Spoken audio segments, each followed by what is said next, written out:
I'm Justin, and I am jovial. Hi, I'm Alicia, and I'm curious.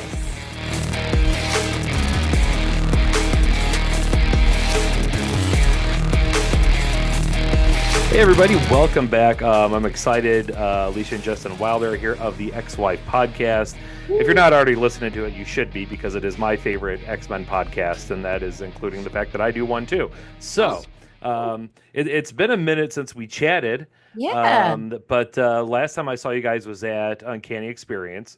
So now that we're like a few months out, probably more than a few months out, just wanted to get your take. How did sophomore year go for you guys? How'd you like it? It was really great. I think that what's really cool about the Uncanny Experience is just the community aspect of it. And I really appreciated this past like sophomore year's experience having more focus on building those smaller communities within the larger communities. The houses Yeah. was something that was a really great addition in my mind because it not only got people together to kind of have conversations about like, oh, what house are you going to be in? What do you most associate with?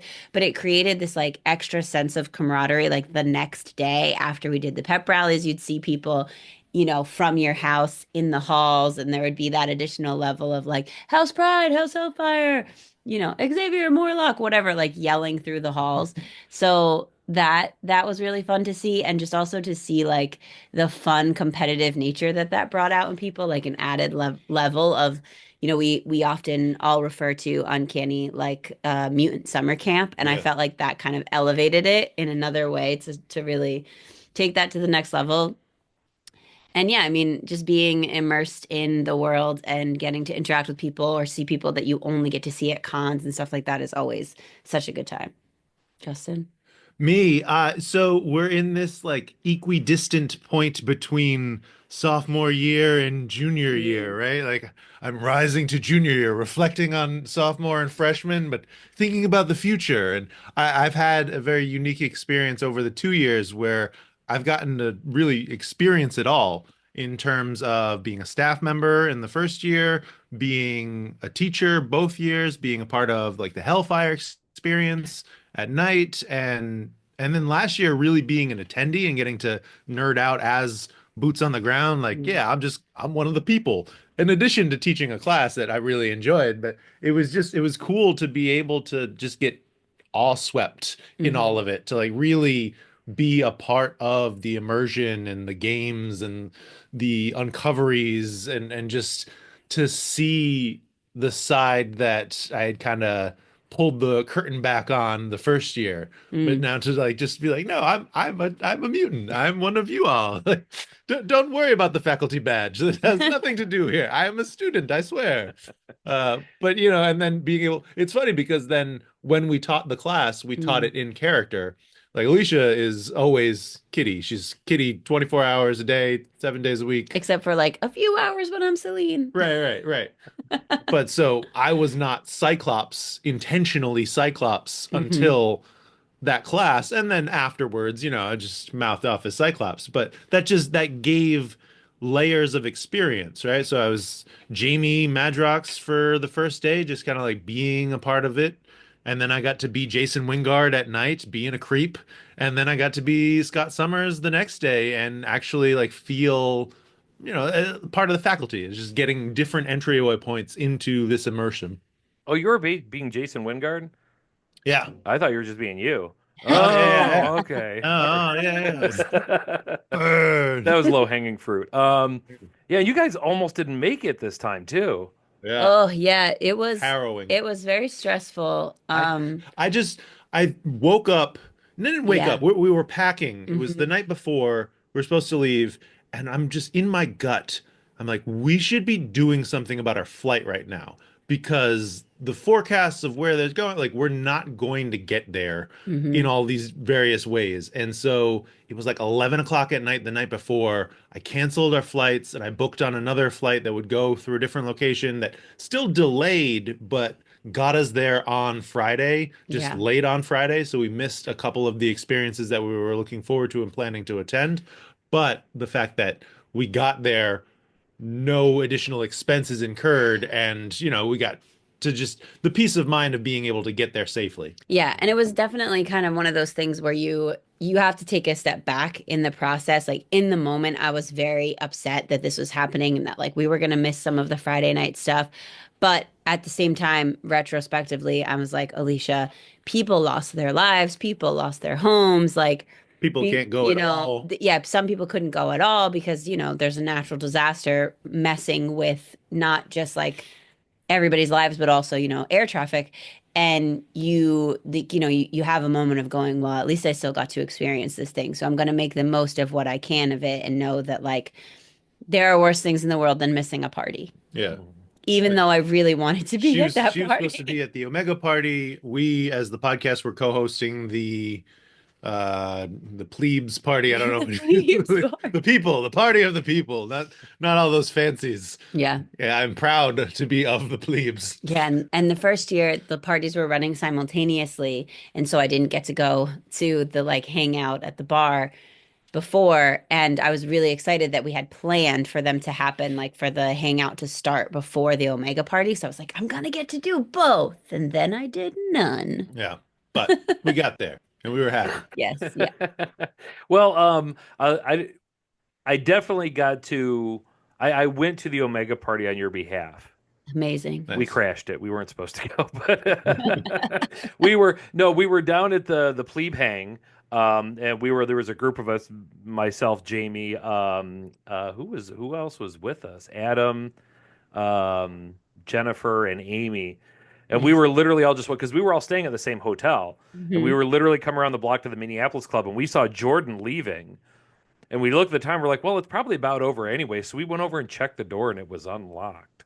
So like, we just went inside and went up, and the party was like winding down. Everybody was cleaning stuff up, but Yeah, we still like to say, yeah, like real students would crash the party. So yeah. Yeah. I mean, every party needs some good party crashers in my mind, I think. So, Mhm.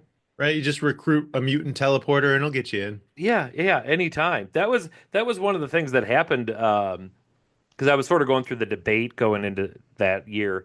What house was I gonna mm, pledge to? Um, What'd you go with? I didn't because I realized that neither one of my cosplays for that weekend were of a mutant. mm. And Ah. so I just felt like I'm just going to be the outsider human here who's just, yay, I love my mutant friends. And, and just go that route with it. And then I recently realized that one of the cosplays that I'm working on for the next one is also not a mutant. To which it's Mm. been pointed out to me that apparently I'm just a mutant hater. Wow. So okay. I think I saw some glimpses of this on your social media. I would have to agree that it's a bit of a mutant hating costume. Well, you can't have heroes without villains. That's what I say. True. So I'll It's happily, true. I'll fall on that sword for everybody else. Um, so yeah. But you guys are definitely coming this year. Oh yeah, Yeah, yeah. 100%. Do you have? Obviously, I'm assuming you're going to bring a kitty, but is there any like other plans going on that you're doing new for this one that you're allowed to say on the air? Yeah, I was gonna say I cannot disclose any of my information, but I will tell you that this year I have a little bit of an elevated role at the Uncanny Experience. I am the immersive experience sort of coordinator, so I'm getting to take some of my day job, party, event planning, and immersive activities from that and kind of infuse a little bit more into the immersive experiences of the Uncanny Experience. So I'm really excited about that. So I'm getting to kind of like know the things that are happening and like figure out how we can amp them up a little bit. And what's great about the event is every year they're like, all right, how do we level up?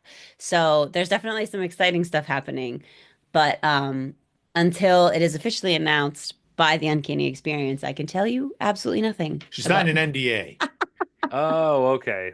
God, is it like Feige level stuff? Like, Yes, Hey, I yeah. will definitely lose my life if I say it out loud. But Justin, what about you? Are you Mickey planning Mouse anything? drones come from the Yeah, sky. yeah. Descend upon Being your watched home. by the mouse. Am I planning on anything? That's a loaded question. I'm planning on being there, and I'll probably wear one of the cosplays I already own, or I'll throw something together a couple weeks out. I'm not a cosplayer with forethought. I'm a cosplayer by convenience, Mm, and and for the fun of it, I'm a character actor. Like that is first and foremost what I am. What character it is depends on where I'm going and how much fun I can have and how easy it is to do. Because I'm not really a foam and sew and glue kind of guy. I yeah, paint. I like to paint. If Alicia's got an idea, or if I have an idea, there is a board somewhere of some ideas that it's we've right cooked there. up in the past that still could be revisited, and especially if there were, Nope. yeah, if there were some inspirational things in my mind. There's still time. There's still Yeah. time. I'm not actively planning anything different right now because I like the three or four mutants that I have in my quote unquote stable as, just ability to delve into that character further. That's generally what I try to do whenever I revisit a cosplay is, okay, what else can I bring to this character experience? What other props, what other lines of dialogue or perspective Mm. or character motivations can I say I'm going through as Madrox, Cyclops, Wingard. Who else? Who else is there? Pyro, but I've Pyro. not traveled with Pyro. He's very Yeah, that's a difficult to that's a travel hard one with. to travel with. I can say this. I am considering for the Omega Party doing a magic look because Ooh. I haven't been able to be magic. So I might do a magic look for the Omega Party. And I am making something new that is like a costume that you haven't seen, a character you have seen, but a costume you haven't seen from me yet. So I can say those two things. Okay. All right. Interesting. That's really cool. I'm excited because I've seen your magic like on Instagram. I've Mm. actually got a magic sword that I'm working on right now as a side project, trying to figure out the 3D printing the blade with yellow filament, clear filament, and then running LEDs through it. It's Yeah. specifically the sword from Marvel Rivals, which Amazing. which if you've seen the sword from Marvel Rivals that she has, it Huge. is ridiculous and it's massive. Yeah. Like Amazing. like I That's don't. I have a new magic sword too Oh, that's right. Yeah. Yeah, I did see that on your on my Soch. body. Yeah. Now you can gatekeep anybody.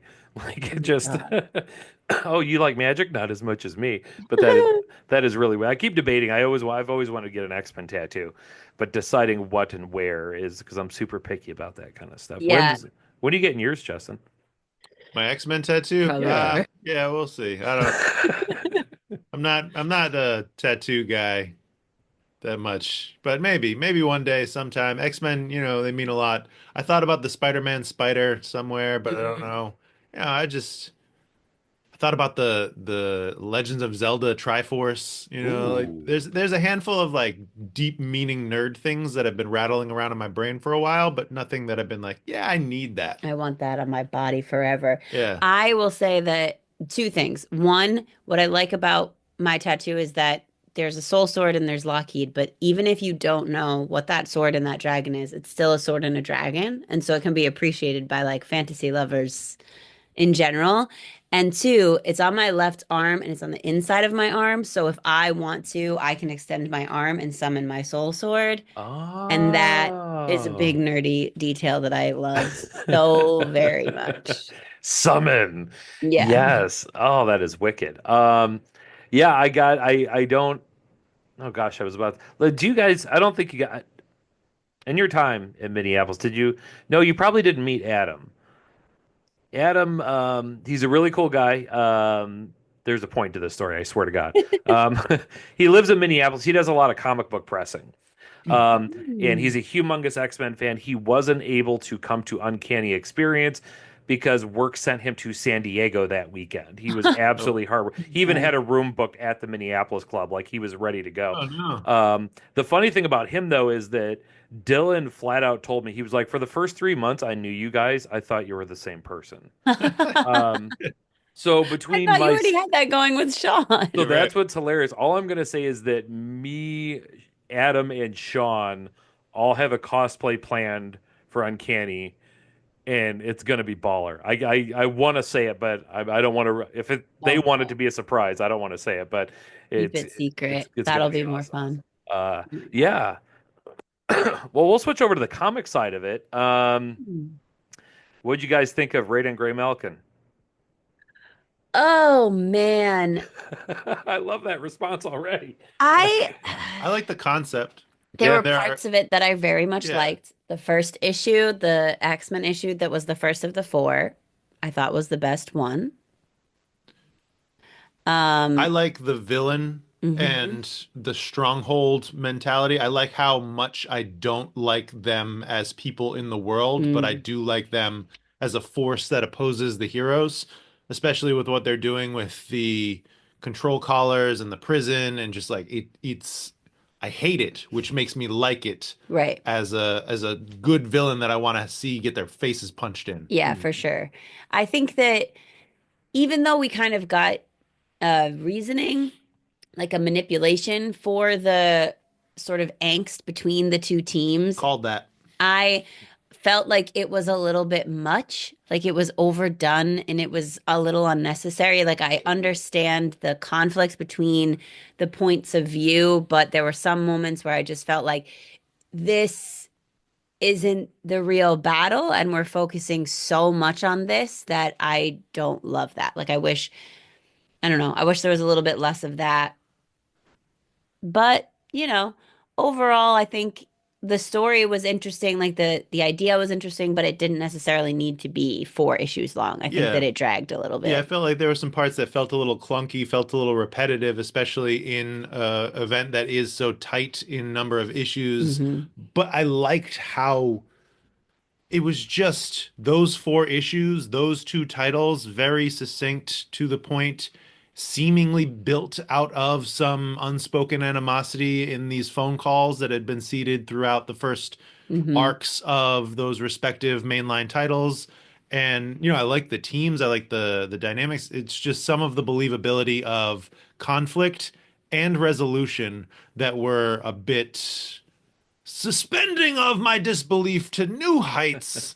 And but there were also some things that I really liked and some Hmm. interactions that I really liked that I think played well, both between the Alaskan and the Louisiana X-Men teams and the what do they call the trustees. Mm. Mm. Hmm. The I think the best word I could come up for it was underwhelming. Sure, Mm. yeah, Like I was excited, really excited going into it. I guess my biggest frustration that came out of it is I love Gail Simone. Yeah, yeah, I love what she's been doing with Uncanny. I mean, that whole like Sarah Gaunt storyline was just it's so like good. so good. Um, to the point where it's like after I read Raiding Graymalkin, I felt that's the part that disappointed me, is that it kind of like messed up that cadence. Is Hmm. yeah. that it was like the storyline had to be dropped in the middle of it for the sake of marketing, which I understand. You got to sell books, but yeah, that's kind of where my brain went after that. Yeah, and it felt like a strong departure from the tone of the book previously, Hmm. which I think felt like a hiccup in the reader's mind. And I've seen and heard from a lot of people that, they soured on the overall title, which I thought was a little premature, just with how much solid fire was in the first handful of issues, the first arc of story with Yeah. the outliers, with Sarah, with just all of that building into something, like the manufactured conflict of a crossover often feeling like it comes like it didn't feel like it came out of nowhere. It felt like it was Hmm. built up, but it just didn't feel like it hit to the level that I had been accustomed to feeling hype from those 2 titles. I mean, I think, some different points for some of the titles, but yeah, that was just an overall feeling of like, but I'm back in it. I'm back in Yeah. it. Those are That's still, over and we're having fun yeah, again. there's still 2 of the top, top books in my mind. Hmm. Oh yeah, absolutely. And God, that's really frustrating, honestly, to hear that people soured on the book that quick. Like, you have to understand like what it is. I mean, it's like if you really like any, and this is just go for X-Men and Uncanny X-Men, but if you really like a writer, you like what they're doing on a book, they do a crossover. You have to consider that almost like you got a storyline while the commercial was playing. Yeah. Is the Hmm. best way to put it. So let them get back to what it is they have to do, because the Raid and Graham Malcolm was probably not an idea that Gail pitched. This is Right. something that editorial said, "Oh, by the way, and for these 2 issues, you're doing this." Right. Yeah, that Yeah. definitely felt like it was coming from like creating a conflict from the dichotomy that was being set up of Scott versus Anna Hmm. Marie, but it just didn't feel like the depth of character and reasoning that we had come to know from Gale, or even the kind of litany of threat that had been coming from Jed. hmm I will say though, like it was fun to get to see some of those newer X-Men interact with some of the older X-Men Yeah. because in X-Men, in Jed's X-Men, I have been living for Magic and Juggernaut buddy comedy, like the two of them together. I would like them to have I keep saying give them an Infinity comic, like just the two of them. But adding Death Dream into that mix and like the three of them together, I was like, yeah, this is fun. Yeah. And just like getting to see them, the difference between how, the Louisiana team is handling those newer recruits versus the Alaska team and not considering them recruits, but just like mutants that they're sort of keeping safe and Yeah, that seeing that like team dynamic in comparison to each other. I appreciated that in, what that did, the crossover did for that. But I just was like, the story itself, I felt could have been done in like 2 issues.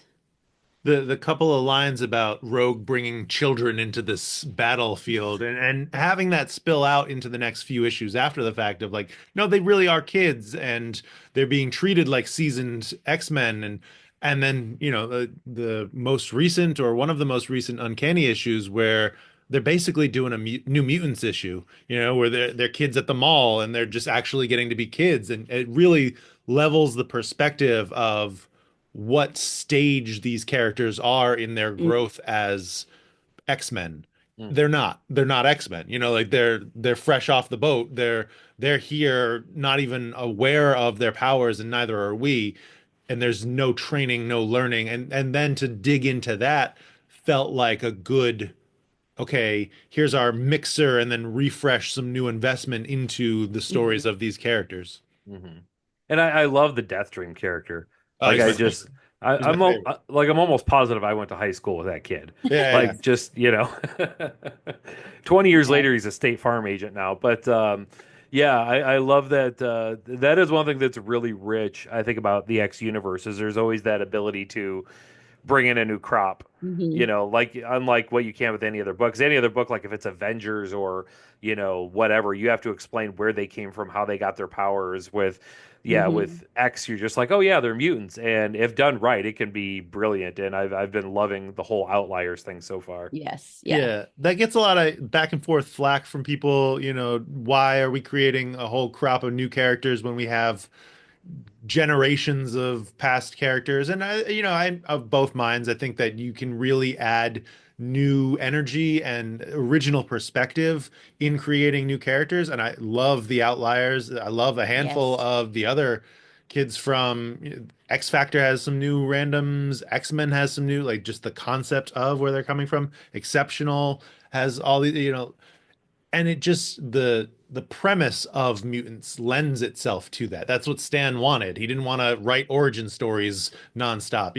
They have powers. They're different because they're different. They're hmm different because they're born that way, and that's where we're going. I'm not doing another spider bite, and to just have that open-ended ability to then create powers and new perspectives in characters that are like, no, yeah, we have to. It's the inherent responsibility of being a mutant leader is that you have to usher in the next generation. You have to guide them in some way, whether it's hmm Xavier, Magneto, or somewhere in between or outside. Mhm. I kind of like the best way I could explain it. A lot of times I feel like it's watching like oh gosh, have you guys ever watched that show Chopped on the Food No. Network? No. No. Where they get all these chefs together and they give them really crazy like ingredients and they're like make a dish out of this and like that's Yeah. the hmm whole competition. And that's why I feel like exactly what you're talking about is it's like you can have a writer from the 70s, 80s, 90s, whatever, invent new young mutants. But I always like it the take on that different writers come up with. Like hmm A, what the powers are, because Right. that's always fun in of itself. Hashtag soft serve.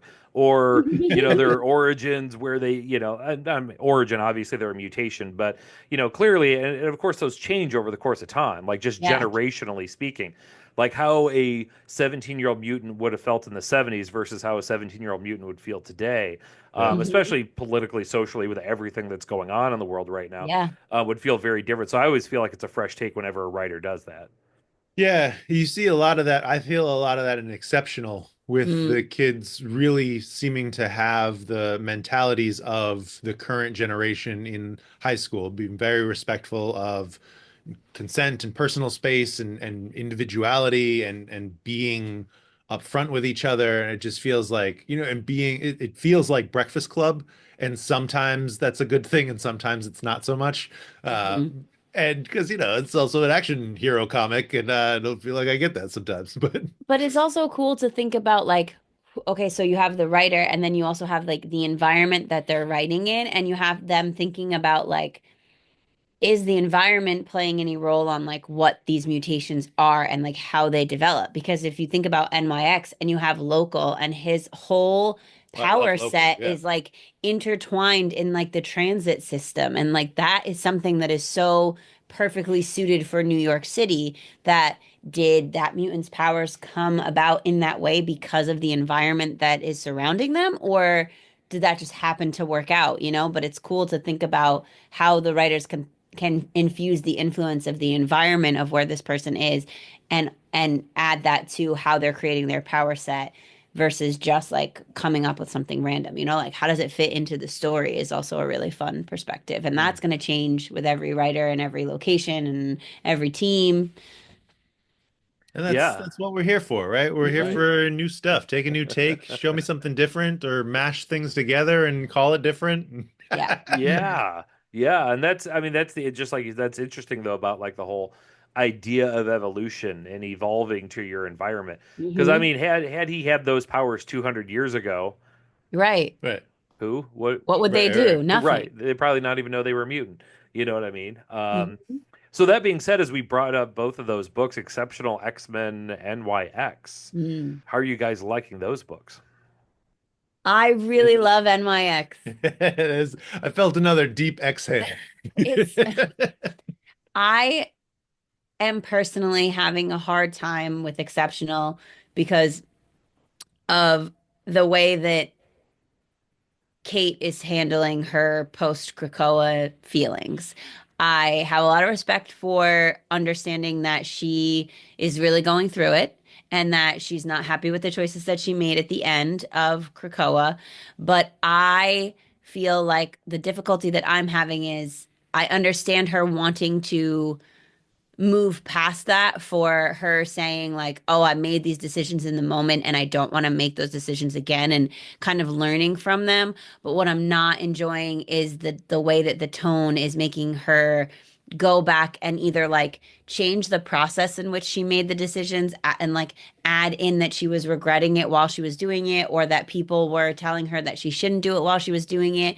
Because in that moment, like very specifically, the biggest issue I had was the kind of glance back at X-Men 25 that happened in the most recent issue of Exceptional, where you have her going through this process of questioning whether or not she should be turning into Shadowcat with a K, if she, how she reacted right after she, killed all those Orcus agents. And in the Krakoan age, that was such a turning point of like vindication for the mutants, of like, let's fight back, like we can really do this. They had just been slaughtered at the gala, and now she's taking a stand, and I feel like I'm struggling personally with how I felt when in that moment to now how they're saying that Kate is feeling about it.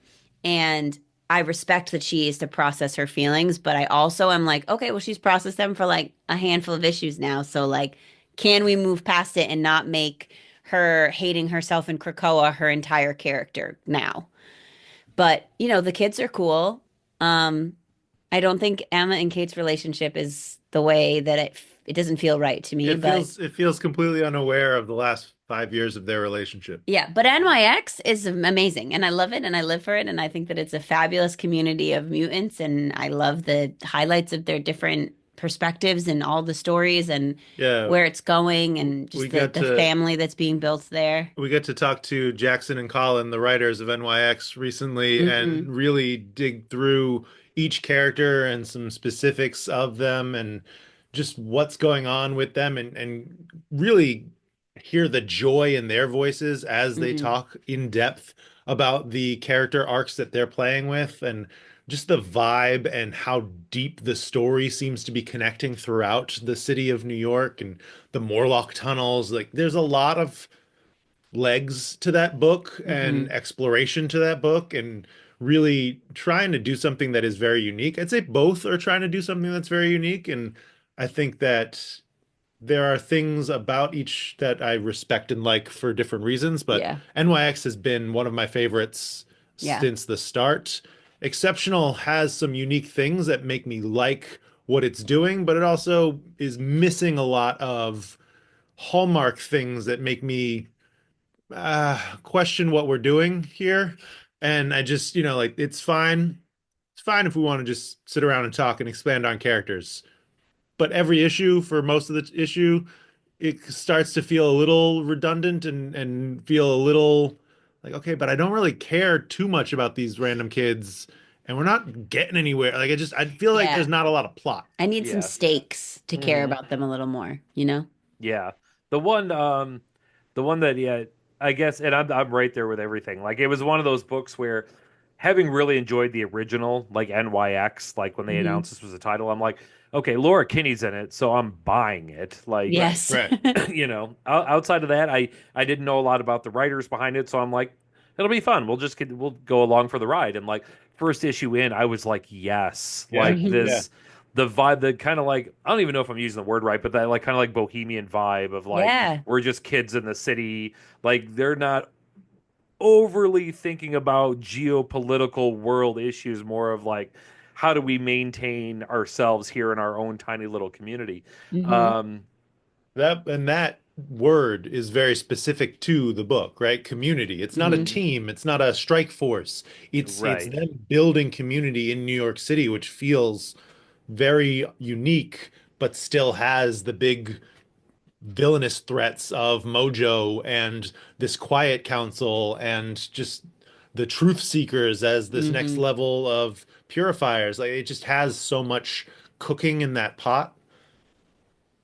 And I desperately want, just like you were saying about Magic and Juggernaut, like I want a buddy girl action comedy with Miss Marvel and Laura Kinney, like Yes. 100%, because the dynamic between those two are such polar opposites.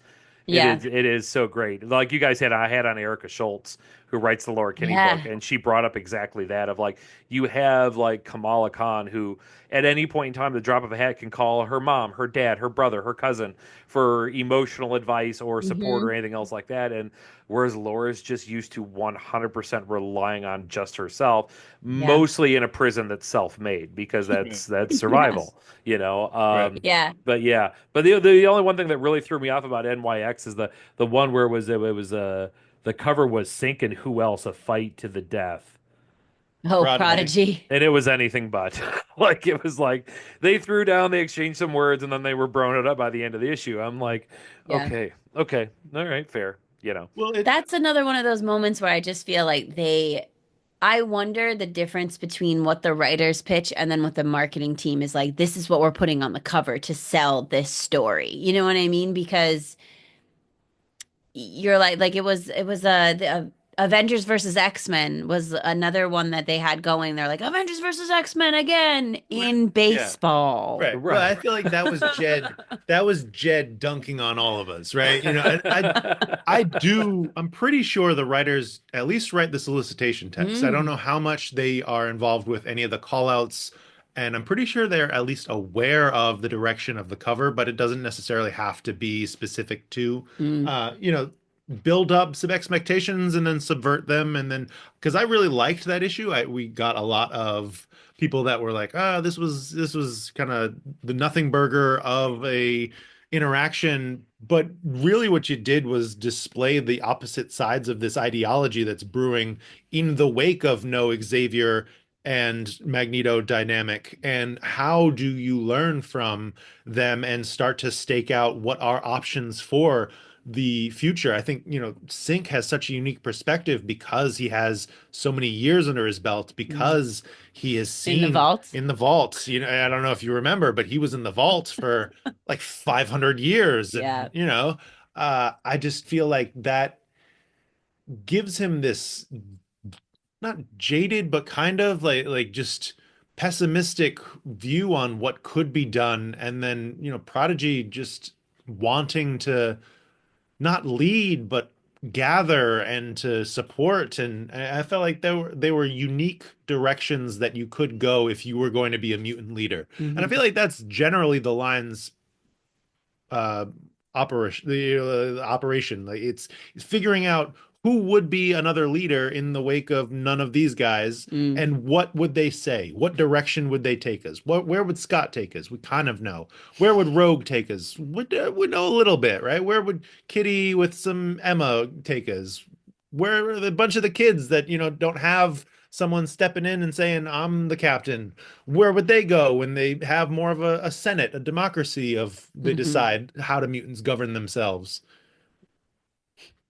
Yeah, it's what I felt like it's what happens when a realist and idealist butt heads, because Yeah, that's yeah, like really what it came down to. It felt like, there were all the high-minded ideals of, well, we should be this and we should be this, and then, Sync's kind of like, and let me tell you why that's bullshit. right, right. Let me You tell you know. how it's gonna work out. Yeah. How about some of the solo books you guys doing? Psylocke, Oh, Magic. yes. We Yes. read everything. Which We one do you read them want? all. Which one do you want to start with out of those two? I Okay. mean, Psylocke. Let's talk about Psylocke, Psylocke. Yeah. yeah, So good. Psylocke's great. I love that we're getting to know Kanan through the book. Like Mhm. getting to know her history, and I don't know like the most recent issue, like there is conversation about her relationship with Betsy mixed up in there. And so like we're getting this like really cool new adventure for her where she's like building her team. She has her person in the chair. She has a partner in Grey Crow, but we're also getting to know who she is. And that's cool because I mean, she's been inside someone else for a really long time. Yeah. Yeah, I feel like it's just all new ground. It's very exciting for Alyssa to be able to Yes. explore what it means to be Kanan, what it means to be Psylocke, who this person is, and how it interacts or plays off of the X-Men team. And I think that that's, the think most of these solos come out of team books. They're characters that are otherwise Hmm. entrenched in another book. And I feel like that's a unique juggling act that some ignore completely, Wolverine, and others are like, no, yeah, there's just some downtime, and this is what they're doing in between Mm. missions. Magic can still teleport. Yes. So that's Krakoa and Gates, the leeway of Yes, just being she able to is go anywhere. lucky in that front. Yeah. Right.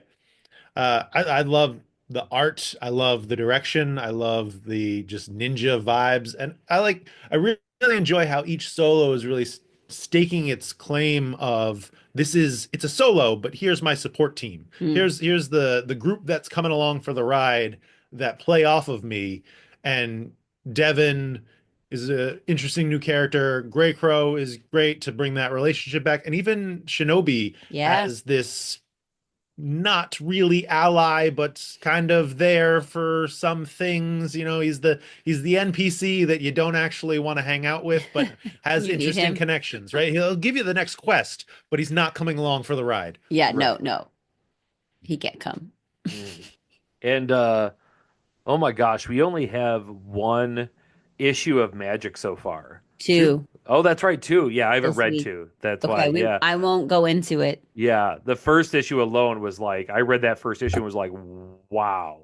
Yeah, that Like was bonkers. right off the bat, let's It's go. I will tell you I've thoroughly enjoyed the second issue as well. I have a bias. I don't think that there will be one that I don't like simply because it's magic, but I'm very much enjoying the journey into kind of like figuring out, liminal is introduced in the first issue. So, what is Mhm. liminal? Who is liminal? What's that whole thing about? And then like her connection to this, what is his name? Cal, the kid that Oh yeah, she's with. Cal. Yeah. Yeah. Yes.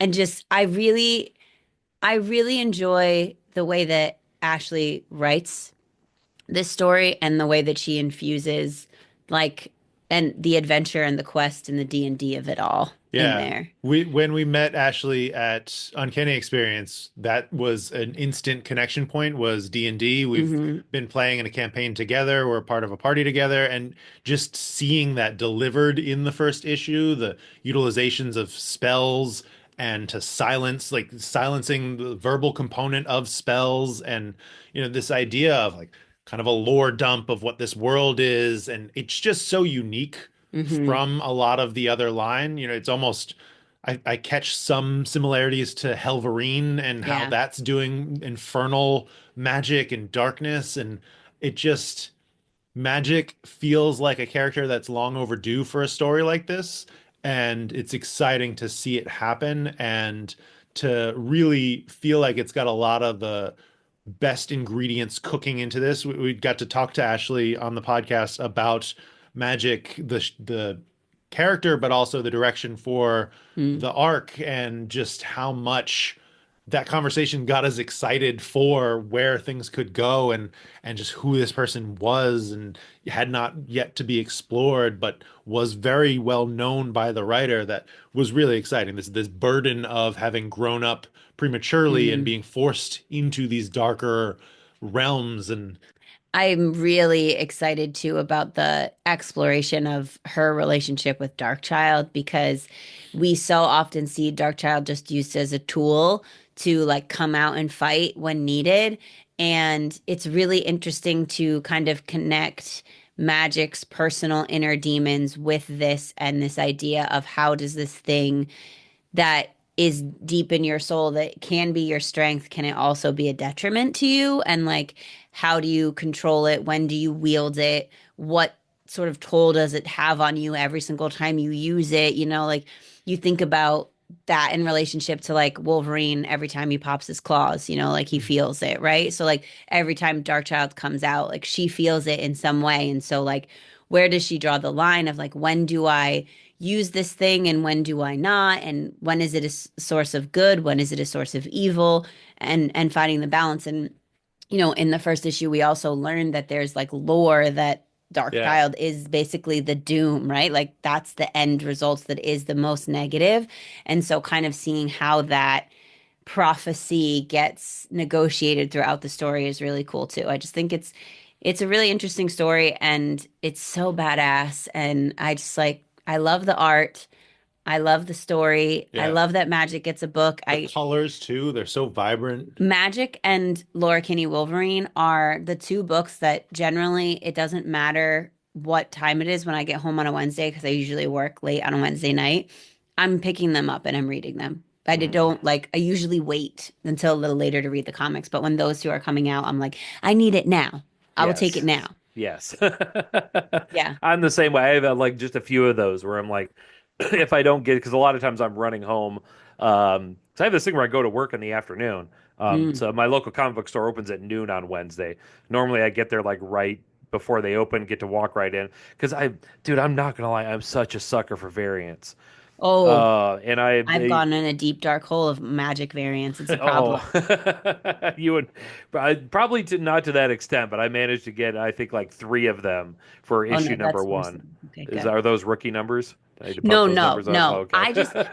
okay. The comics in our household, like they generally, and after we read them, they go into like the collection that Justin has in the basement, and like, very strategically filed away. And for both issues of Magic, I have gone and bought my own copy of variant covers. And like, I don't have a lot of wall space left. Like, I don't know what I think I'm doing with them, but like, I have to have it. It's like, I'm like, no, I need to have my own. And I want to Mhm. look at all the variants. Yeah, we each got the Dyke Ruin foil variant of issue one, Yeah. the kind of the Oh, spiral, like, just because Here the she is. gorgeous beauty of that stepping disc yes. spiral sparkling from the foil. Yeah. I'm not a variant guy. Like, I don't often buy variants. I'm usually a cover only, and if there's, I think like the deepest dip into variants that I've done was the trading card Mm. series from Krakoa of Oh. the X-Men. I got Mhm. every single one of those. And that was towards the end. I was like, I don't, I don't want to keep doing this, but I don't want to, like, I'm a completionist, but also I am aware of what's going on. Yeah. Well, I so this week's variant, I got the Mark Brooks like Disneyfied Colossus and Magic Oh, because okay. I just like I went to the comic shop and like they're like, "Oh, can we help you with anything?" And I was like, "Nope, just peeking in here to see which variants you got." And like I'm like beep, boop boop boop, and I saw that one and I was like, "Yep, I gotta get that. I Mhm. must have." Yeah, it's crazy. Thankfully, some of those places like Unknown Comics, I can Mm, pre-order some of them at cover price. Otherwise, my small town comic shop, like they'll always get the A cover. Sometimes some of the various, but when you get to like the 125, 150, they might get one copy of it, and they mm. Yeah. typically mark it up to anywhere from like 12.99 to like 24.99. Well, Um, so. Yeah, it's got to be something super exceptional for me to drop that. But yeah, that Magic #1 foil cover, I had to get that one like the second I saw it. And that's why you got to get there. Like they open the doors at 12 on the dot. And you run in mine, Yeah. mine, yes, I'll take this. mine. Thank you. Yes. That's Because I remember I went to this comic shop and I was like, the stack of Magic comics was so big, and I started sweating as I was going through it because I was like, oh my God, it's not there, it's not there, it's not there, it's not there. And it was like literally the last one, and I was like, oh, okay, I got it. Yeah, they know what they're doing with those, and I'm well aware of the fact that I'm being played like a fiddle when it comes to those variants. But as somebody who is like such a lover of art, Yeah. the like when I see the really sometimes it's the art of like if David Nakayama is doing a cover, I'm like I want to get all over it. Yeah, I'm sure Hmm. you saw his Magic variant cover that he did was Yes. just like Yes. primo. Um, yeah. Well, as we're not entirely out of time, but we're getting there. I have to ask, where are your thoughts on the X Manhunt forthcoming? Blech. really, really. Is it just because of Charles, It's or is just it? because of Charles. I'm really enjoying life without Charles Xavier, and But I just feel like they can fix him. what do you mean? There's no fixing him. Come on, bitch. Haven't we had this conversation says 27 says times? person who is worse. Like, I just Mystique's like I feel like I can fix him. No, I mean, I'm interested to see what happens with it. I am. I I'm yeah. going into it completely open, but I am just I'm a big poo-pooer when it comes to Charles Xavier, and I'm sorry. I like events generally, especially events that don't require me to buy books outside of what I'm already buying. So Hmm. books that are already in my pull, that are tying together with some cohesive narrative, some intentional idea. Like that was what got me so excited about Krakoa was because of how many connection points there were. Mm, And this is the deepest connection point that we have so far. We had, right on Graymalkin, yes, and then we had a couple of like real quiet crossovers. You had Sentinels and Mystique. You had Dazzler and NYX. There were a couple of others where just like this one kind of rubbed up against this one, where like this feels like a continuous thread that's going to bop through mm, this story. And I feel like it is an important question of as everyone's trying to find life beyond Charles, well, what does Charles feel about this? Or what do people feel about Charles? mm, And, that is a very present question in my mind as he's stuck in this prison. I think it's a little soon if the whole hype is that he's behind bars and all this stuff and psych, he's out. It's a little, but at the same time, I felt like there were things in Krakoa that we left on the table because we didn't want to play fast and loose with how much we were throwing at you. And yeah. so to that, good, go for it. You'll get other ideas later, and maybe you'll play something else that'll be exciting. But this as a through line between a handful of books that I'm already generally on board with, Mm. a couple of not so much, but uh overall, Yeah, I think it will. What I'm looking forward to, and I expect, is that it is not going to be at all what I think it is going to be. Like I feel very much when they put something out as like the core of the marketing, then you get like slapped in the face with what the actual story is, and they're like, "Haha, gotcha." So I'm looking forward to being pleasantly surprised, and I'm trying to go into it very open because I know if I go into a book with like grumpy gills, then I'm not going to enjoy it. So. Trying to be just cool as a cucumber when I go in. grumpy gills and cool cucumbers. Listen, I don't know. These things just come out of me.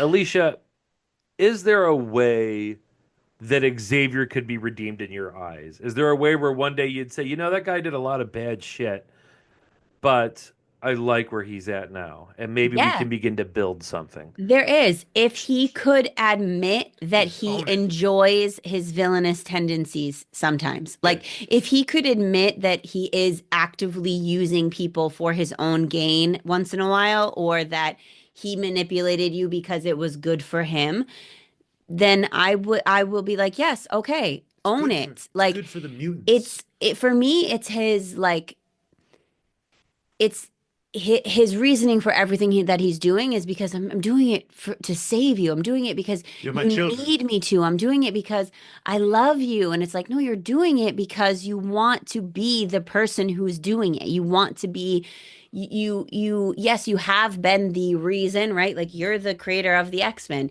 There is a lot that is owed to you, but for me, I always go to this conversation of like Charles and Emma. Okay. If Emma's doing something, if she's manipulating you, she's not going to be like, oh, I'm doing it for your own good. Or even if she's doing it because she thinks it will like save you, she doesn't like go into it saying, I'm doing it for kindness. She's like, no, I'm doing it because I have to, and you're just going to suffer through it, and that's fine. You know, Charles is always trying to hide it from people or manipulate it. And if he would just be villainous for like a hot second, then and like it Yeah. instead of denying And it, not have it retconned. yeah, then yeah, because you know at the end of Krakoa, I was like, well, similar to what Justin was saying earlier, like about Graymalkin prison, like I hate it, but that makes me love it. You know what I mean? Like if I could hate Charles because he's intentionally a bad guy, then I would be into it. But stop lying, Charles Right. Xavier. Right. Just be the Magneto you have inside. Yeah, exactly. Just do it. Stop lying to yourself, sir. That's Like, what I'm Seriously. saying. you know, That's what I'm just saying. like you said, whether it's Emma, whether it's Eric, whether it's Mr. Sinister, they will use you, knowingly use you, and tell you they're using you. Yes. You know? But also similar to what you're saying, Alicia, off of Charles wanting to fix things so that he's the person that wants that is known as fixing things.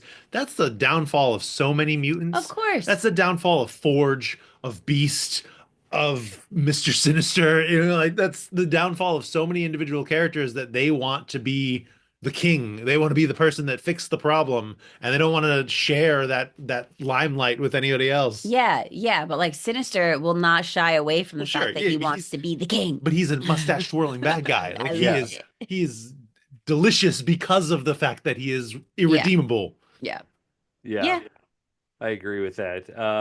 Yeah, and I think with Xavier, I know it's a Batman line from the Christopher Nolan movies, but with him, it's sort of like the line of like either die a hero or live long enough to become the villain. mm, When Yeah. you're that powerful and have been in that much in charge for so long, those things are probably just through natural forces going to happen, right? yeah. Yeah, yeah. I will say one more thing, and then I'll get off my Charles Xavier pedestal. Um, I think that part of it too is that your mission was to train these young mutants to be the future of mutant kind. You have to retire eventually. Like, and I know that that's like the box that we kind of are always trying to escape from, slash we love to live inside in IP never comics, retires. right? That he'll never retire but at the same time, you have to at least if you're not going to retire, you have to at least trust the people that you trained to be able to make decisions and let them make decisions on their own. And I feel like even when he does do that, he then somehow sneaks in and goes, well, I got inside your mind and I erased that memory, or I was doing this the whole time and I wasn't actually letting you make choices for yourself. And feels like a conflict in my mind. He just needs Yeah. to own up to it. I would love to just like be an idealistic judger person, but I Mm. feel like if I had Xavier's powers, I'd be way worse. Oh, So for like, sure. I would be like all the terrible. time. Like, I mean, I would legit walk into a restaurant and be like, "You're gonna put extra cheese on that," and I just erased your memory that I didn't pay for it. Yeah, Like, but it see, would be like horrible. you are that's the Emma Frost version. Hmm. Because you are like, Yeah, you're not going in and being like, I'm going to make you put cheese on this for me because it's better for you. yeah. No, it's better for me because I want extra cheese. Right. Yeah. I'm just supporting the dairy industry. They're Yeah. struggling. Um, You're not going to then lecture people on what they should do after you do something. right. Yes, that also. Yeah. I have always been an avid person who argued very strongly against the notion of the Magneto was right. Like I've always Mhm. fought tooth and nail against that. However, that being said, the line in X-Men 97 where Magneto says, "I've wanted to tell you this for a long time. Shut up." Yeah. Yes. Oh God. Yeah. Yeah. That was so good. So good. I don't think, and the fact that he is Charles Xavier, the founder of the X-Men, and yet practically every X-Men fan stood up and cheered when he said that line. Yeah. It's got to tell you something about where that character has gone, right? Yeah. Yeah. Hmm. There's a respect. I have a respect for Charles Xavier. I don't want to be his friend. Yeah. Right. Yeah. I'm not going to root for you, but I respect you. No, I always subscribe to the Magneto made some valid points Mm. that straddles the line between the two. Mhm. He has an awareness of the situation and the will and determination to do what eventually is right for his people because, they're not going to stop killing you.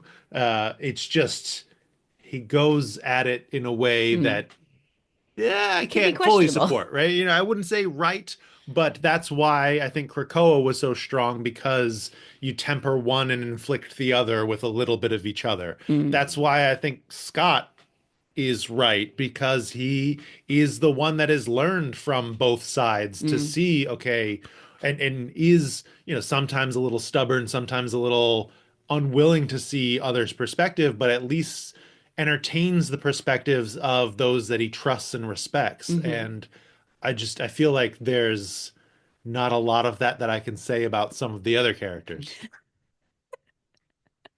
I can't argue. I can't argue a single point out of that. Yeah, absolutely. Well, Magneto always had the thing. He always had the same thing Charles did, where not only was it just a matter of saving mutantdom, but he wanted to be the one to do it. Right, Hmm. Like there was right. a Right. massive messiah complex there for both of them. Yeah. That was just like it was about the cause, but Also the glory, Yeah, just so we yeah, also know. King Magneto, right? right. And it's crazy because to see that played out, X-Men #1, 1991, where he just wanted to retire. He was done trying. He just wanted to kick space rocks up on Avalon, Asteroid M, and Fabian Cortez was like, "No, Dreadlord Magneto, we need you in your crusade, please." Like he wanted to just retire.